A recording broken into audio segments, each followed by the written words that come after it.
Ek groet jou in die naam bo alle name, die naam Jesus Christus. Hemelse Vader, dankie dat ons U in alles kan ken.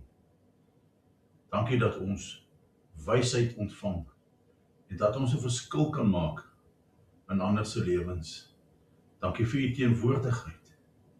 Ons aanbid U as die konings van die konings. Amen. Ons is besig met Galasiërs 5 vers 22, maar die vrug van die Gees is liefde, blydskap, vrede, lankmoedigheid, vriendelikheid, goedheid, getrouheid, sagmoedigheid, selfbeheersing.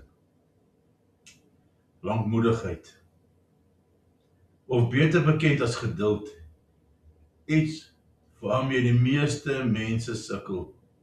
Dis my Achilleshiel. Dis iets waar ek gereeld inval.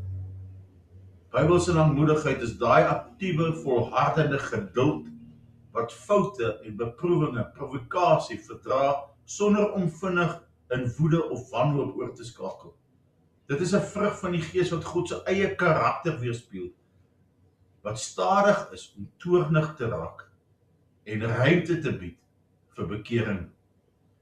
O, ons is lief vir geduld. Veral as jou geduld so lank is soos 'n vuurtjie kop. Maar hierdie geduld is hierdie vermoë om op God te wag.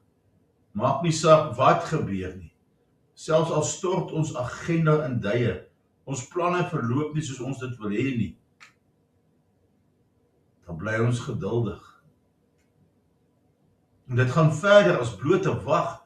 Dis om verdraagsaam te wees, om jouself vrywillig te weerhou van vergelding of woede. En ons moet Vader se voorbeeld volg. Hy is lankmoedig en vol liefde.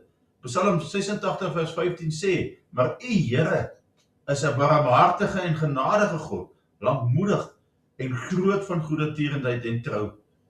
En sy lankmoedigheid is nie 'n swakheid nie, maar 'n doelbewuste, liefdevolle keuse om oordeel uit te stel wat mense tyd gee om hulle te bekeer.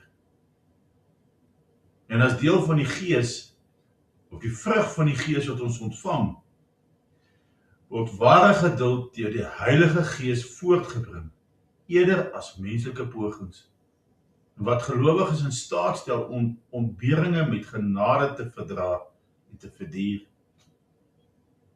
En ons moet verdraagsaam wees in ons verhoudings met ander. En Christene word geroep om mekaar in liefde te verdra. Efesiërs 4 vers 2 sê met alle nederigheid en sagmoedigheid, met lankmoedigheid, terwyl julle mekaar in liefde verdra. Wat behels om ander se swakhede en mislukkings te verduur, eerder as om met 'n vinnige meer te reageer. Ons moet na 'n hoër doelwit, soos geestelike volwasheid, die demonstrasie van liefde, of die leiding van ander tot redding. In my opinie is dat geduld is liefde. As jy liefde het, het jy geduld. Kyk net hoeveel geduld het jy met jou kleinkinders.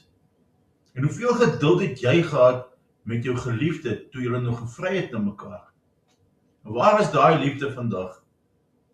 Hoekom raak jy nou ongeduldig met jou geliefde, met jou kinders en met ander? Vader, ek moet bieg dat hierdie is waar ek tekort skiet. Help my asseblief om meer geduldig te wees, om ander met liefde en geduld te behandel en hoër te ag as myself. Seën elkeen asseblief wat hier luister, in Jesus naam. Amen.